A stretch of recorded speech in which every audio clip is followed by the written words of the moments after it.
so much for coming out. Maddie York's speech for session 1. I know she's going to love having you guys here, and she already does.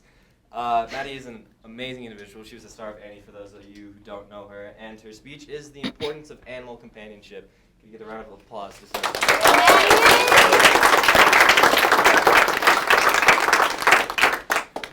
Do I just go? Okay.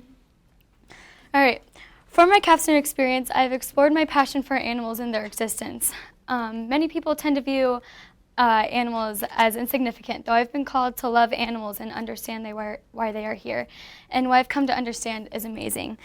Because of the fall of mankind, we can no longer live in harmony with animals, but instead they have become a way in which we can survive.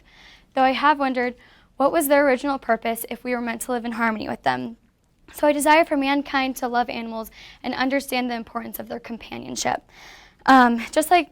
Since they are here, we can learn so much from them. Just like it says in Job 12:2-7, "Doubtless you are the only people who matter, and wisdom will die with you. But ask the animals, and they will teach you, or the birds in the sky, and they will tell you. They are beautiful, intelligent, and from God, which ultimately makes them good." In fact, in Genesis 1:25, it says, "God made the wild animals according to their kinds. God saw that it was good." I've been called to love and care for all of God's magnificent creatures and develop relationships with animals. And thanks to Capstone and my passion, I've been able to explore all these things that I'm passionate about. When it comes to working with animals, empathy and humility is huge. It sounds odd. How can I empathize with animals? Though, as I interviewed the veterinarian at VCA Dakota Ridge Animal Hospital, she explained to me that when she was new to this field and she had to share the poor condition of animals, or that she had to euthanize animals, she often people's responses were normally horrible. She explained that some people would show emotion, but some people would even sit on their phones throughout the procedure. She admitted that she would judge them for having such a lack of emotion. This made me realize that you need to empathize through people through this kind of work. Everyone's going to respond differently. Some people care, some people don't care, and some people act like they don't care. This affected me on a personal level. For example, when people tell me they don't like animals, I have a really hard time understanding that because all I do is love animals. But I discovered that I can't put myself first all the time, but instead animals and people, and I need to empathize through that kind of work. The veterinarian also taught me that vet school and the finances that come with that are incredibly difficult to achieve. So when one does achieve it, it's easy to become prideful in. Just like when a vet does well on a procedure, it's easy to celebrate them through that. Though they have to remain humble in that and remember why they've been called to that. These same ideas transpired into my second interview with Mike Clifford, the man who spoke for our VCI conference this year. He's done job shadows at vet clinics, he's been a zookeeper, he's worked with over 400 exotic species, he's worked in a rare endangered species breeding and research facility, he's even worked in Africa as an animal capture specialist, and now he works for an architecture firm where he oversees the futures of zoos and aquariums. He obviously has a lot of experience. And just like the vet I interviewed prior to Mike Clifford, he explained that when you go into working with animals, you often think that you're going to be empathizing with animals, but you end up empathizing with people instead. He explained that when he's designing zoos and aquariums, he often finds himself structuring them in a way that is essentially anti-human. But he has to realize that these places are also intended for people too. Because zoos and aquariums will only function if it is as human as animal. He explained that if you're passionate about something, you often, such as animals, you become anti-human yourself. You forget about the people around you. I relate to this significantly because I often find myself making time for animals in my life, but I don't make time for people in my life. This is very common in humanity, so much so that it becomes easy for humanity to isolate their empathy. We commonly say, well, I'll plant here, but not here. But that's pretty opposed to the kingdom. Instead, if we take on a virtue, we should apply that to every aspect of our lives. For example, I need to take on my empathy and empathize with animals and both people. Concerning humility, Mike Clifford explained to me that he's grown in humility beyond working with animals, which was refreshing to hear. The thing that stuck with me the most was when he said, "The state of thinking you're right makes you wrong." Just like in the verse talking about, don't take the speck out of your brother's eye if you have a plank in your own. It's often heard as, don't critique other people's sins unless you aren't sinning. But Mike explained that that's not what it means. What it actually means is don't try to help people if you're being judgmental. So going into any situation, whether that's your job, school, anywhere, learning to ask better questions, to slow down, to be quick to apologize, and quick to be wrong is vital. Our culture doesn't realize how strong humility is, but it's actually really, really strong from person to person. Even though this didn't directly relate to animals, it did relate to my capstone as a whole. And it's encouraged me to want to thrive in being empathetic and humble through loving animals and throughout my life. And I desire to keep my eyes on God and give him the glory, rather than giving myself the glory as I approach a new career. And I know I can only do that successfully with animals in my life, because we need animals in our lives. Animals and their companionship teach mankind to be better people. For my capstone, I had the opportunity to read the book Between Pets and People by Aaron Katcher and Alan Beck, and it addresses mankind's tendency to humanize animals and dehumanize people. It talks about how we develop relationships that we often refuse to develop with people. But that's wrong. Instead, our relationships with animals should transpire into our relationships with people. Just like it says in my book, animals do not just substitute for human relationship, they complement and add to them. So, and our relationships with animals should complement our relationships with people and complement the development of our characters. Both the book and Mike Clifford made me realize that animals remain constant. They are not affected by human progress or failure. They do not live materialistically or with judgment upon others. They are just present and constant. And we can learn to prioritize the right things through this, to realize what the important things are in life, to not live materialistically or worry about our status. We can also learn the importance of constancy, because constancy is the way that we can grow closer to God. Just like it says in the book I read, animals remain in the condition of Adam and Eve before the fall, without sin. There's no need to perfect them. They are just present and constant. They do not question who God is, and they do not question what the most important things in life are, but which ultimately makes them the last connection to paradise, which explains why it's so easy for them to thrive in traits that we struggle in. Animals can teach us to be present, to listen, to talk, to serve, to be faithful, and to love better. No matter what, animals are always there. No matter your appearance, no matter your status, no matter your health, no matter if you're lonely or not, they're always there. They can teach us to not interrupt, to not ask for clarification, to not offer advice, and to not try to cheer up, but instead just sit there and listen, like that of a dog or any of our pets, just sit there and listen. They can teach us to greet each other with complete happiness, intentionality, and presence, like that of a dog when we arrive back home and they're extremely happy to see us. They can teach us to be subservient, to serve each other and to serve God without questioning it, for it to come completely naturally. And they can teach, and ultimately, the love that we have for our pets and the love that our pets have for us perfectly complements the loving relationship we can have with God and with others. Also, animals help sick and stressed people because of their inherent virtuous traits. In the book, they conducted many experiments where they collected data. And here are a few examples. They collected data of people's blood pressures in very stressful situations, but then they brought a dog or any animal into the room, and their blood pressure instantly dropped. Even when people were watching dogs play, watching fish swim, or simply watching nature, there was instant signs of relaxation through testing their blood pressure and watching their demeanor. There was also data collected for the presence of animals increases the longevity of the lives of those with heart diseases. This transpires into the Denver Zoo, another place I got to volunteer at. The Denver Zoo will have activities where they'll let kids, elders, and kids with disabilities interact with animals, because there's so much scientific proof behind the benefits of interacting with animals. There was also data collected for smokers who stopped smoking, because it took so much time and dedication to take care of those animals. It eventually took away from their time of smoking. And there was also, lastly, data collected for clinically depressed patients who just laid in bed and refused to interact with people. But then an animal was brought into the room. And they progressively became happier, friendlier, and more interactive. Ultimately, animals can help us become healthier, calmer, more virtuous, closer to God, and simply just better. We can learn to develop all these skills that come inherently to animals. And I've decided to take all these skills and try to put them into my life.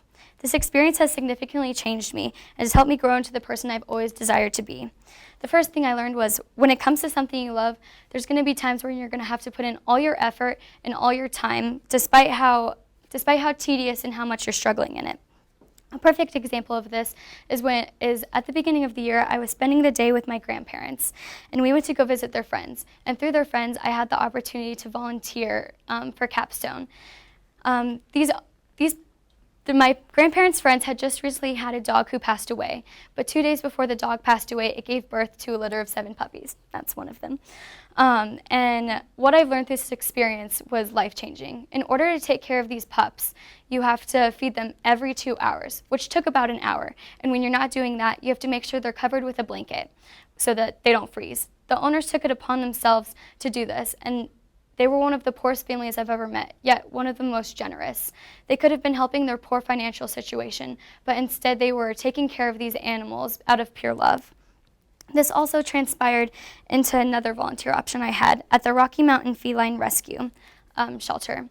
When I entered, it was complete chaos. They barely had enough people to take care of the place, to take care of the animals, and to do paperwork and so on. They explained to me that they never knew when they were going to overflow with an abundance of animals, and they never knew when they were going to have volunteers come in, because they didn't require committed volunteers, but they depended heavily on volunteers. This is when I realized that these people are giving so much of their time and effort for something that's completely chaos and inconsistent. But they explained to me that it's simply what you must do when you're passionate about something and are called to do something. These people ultimately helped me when I was struggling in the musical Annie this year. On the Wednesday performance, we had 2 shows, and then I left, and I ended up getting food poisoning. I was up all night, extremely sick. I won't get into details. But then it got to the point where I was hospitalized, and I was given an IV and given fluids. We were doing everything possible to make sure I was show ready for that night's performance. So eventually I was released, and then I went to go perform, and it was the hardest thing I've ever done. Every single time I was off stage, I was crying and about to throw up. But I wouldn't have been able to do it without the people who were such an amazing example throughout Capstone. I was so passionate about it, and I wanted to give in all my effort, so I didn't want to give up, just like the people who I got to interact with during Capstone before that. And ultimately, it's made me promise myself that I never want to live life scared, and I never want to limit myself based upon what's happening in my life. Ultimately, things will not always go as planned, just like in the musical, and that's okay. This made me realize that when I'm approaching an animal-related career, there's going to be times I'm not going to be able to help every animal, save every animal, and house every animal. But that's okay. Even when I was trying to find another volunteer option for Capstone, everything was falling through. But then I found an amazing opportunity at Denver Zoo to shadow zookeepers. The zookeeper was by far the most amazing experience ever. I got the opportunity to work with kookaburras, snakes, which aren't my favorite, parrots, hawks, and yes, llamas. I learned how to prepare food, how to test objects for animals to play with, and how to clean them and how to clean their habitat. And my favorite, I got to create relationships with animals. I'm so beyond thrilled that this volunteer opportunity didn't go as planned, because then I would have never been able to experience the zookeeper experience. Ultimately, there will be times where things won't go as planned and times where I'm going to have to put in all my effort. But I need to be sure to set time out to find peace through it all. Just like the vet I interviewed, she explained to me that her job can be very emotionally taxing, so she needs to be able to find peace through it all, whether that's by shutting off social media, through nature, through finding time with God and His Word, or even watching fish swim in a tank, as discussed earlier. And this encouraged me to find my own peace and balance. And because of that, I've been able to thrive in empathy and humility. I've been able to take on the traits that animals thrive in so much, as I discussed earlier. And it's made me want to learn to become more present, which society lacks excessively today. And I hope all of these transpire into my life, especially as I enter college. And because of this, I'm going to be attending Colorado State University, and I'm going to be studying zoology. And I hope to be a zookeeper.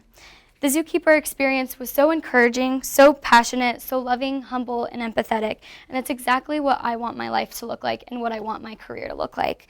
And they also explained to me that they don't make a lot of money, but they'd rather be doing what they're passionate about and what they're called to than sitting behind a desk and making a lot of money, which is what I want my life to look like and my career to look like. The career has also taught me to love people more, and it's also helped me understand God more, and it's actually made me excited to work with people, especially while I'm doing what I love doing. Overall, animals can change people's lives if you allow them to. They can benefit you so much, but if you don't let them benefit you, you can miss out on so many opportunities. You can miss out on the opportunity to grow in virtues and traits and so many other things. You can miss out on the opportunity to know God better, and develop that relationship with God. You can miss out on the opportunity to build God's kingdom. You can miss out on the opportunity to become a better person. You can miss out on the opportunity of being with animals and developing that necessary relationship with animals that I believe God intended for us to have. The most important thing is that they teach us to love and care about each other more, and that will ultimately create the community that God intended for us to have. I am so grateful for this Capstone experience, because if it wasn't for it, I would still want to be a vet, which I ended up hating after I shadowed. But I am beyond thrilled what I have learned this year, and I can't wait to see what else I will learn as I approach an animal-related career. That's it.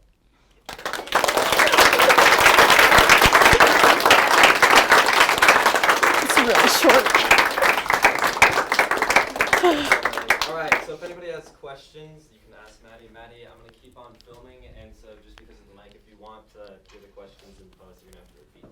Oh, if anybody okay. has questions, go ahead. Mm-hmm. What is your favorite animal in the world? Elephants. Yes. So where do you want to work at? What zoo? I'm not sure yet. I'm not really sure how that looks. I really want to work at the Denver Zoo, but it's really competitive to get into there because it's such an amazing zoo. So if I want to work there, I have to work really hard. So hopefully there. Yeah. Do you have any pets? I do. Oh, I'm supposed to say, do I have any pets? Yes, I have pets. I have a dog, and it's a schnauzer. And that's it. Yeah. What about being a vet turned you off?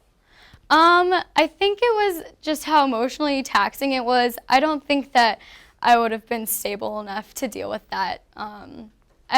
I do know that like it's helping animals and benefiting them in the long run, but I don't think that I was really wired to work in that kind of environment. So. Yes. What will your classes look like in college then? Like, what is this? Oh yeah. Oh, I keep on forgetting. What will my classes look like? I'm doing zoology, and it said that it's going to have an emphasis on biology, chemistry, and mathematics. So, and then just like gen eds and stuff. Yes. So, of all the animals that you worked with, what was the characteristic that you saw go through all of them that you really wanted to embrace the most? Because you mentioned a few, but which one stuck with you the most? Probably their presence. It's just like they're always there, and it's so awesome because, you know, like you can feel lonely at any time, but animals are always going to be there. For a perfect example, this guy right here, he has such a quality time, like in llama. We would like go into he has like an outdoor habitat and an indoor habitat, and we were walking in between those two things, and he would literally follow us. There would be like a corner, and he'd be all like watch us. So I think just like that, it just brings me so much joy, and it's just like you're never lonely. So probably that. Yeah. Is there any animal you do not like? Snakes. I did get to interact with them at the Denver Zoo, but I was like, no. And then she was like, okay. So, yeah. And spiders too. Yeah. Yeah. Is there any animals that you didn't get to interact with that you wish you did? Probably the big animals like elephants, giraffes, zebras, stuff like that. But at the Denver Zoo, they call it like a red zone. It's like a danger zone because they're bigger animals and they can attack, so we weren't allowed to go into there. But, Like, other than snakes, did you mind, like, the lizards and stuff? Oh, yeah. I love them. They're so cute. Yeah. So, like, how long have you had this passion, and did you really like animals when you were younger? 'Cause, like, I have always loved animals, right, Mom? I've always loved animals. Whenever I would go over to a friend's house, I would be always like hanging out with the dog and not them. But yeah, I mean, I did want to be a vet for a lot of my life, but then I realized I wanted to be a nurse junior year, and then that changed again, and I wanted to be a vet, but now I don't want to be a vet anymore. So. All right, let's give her another round of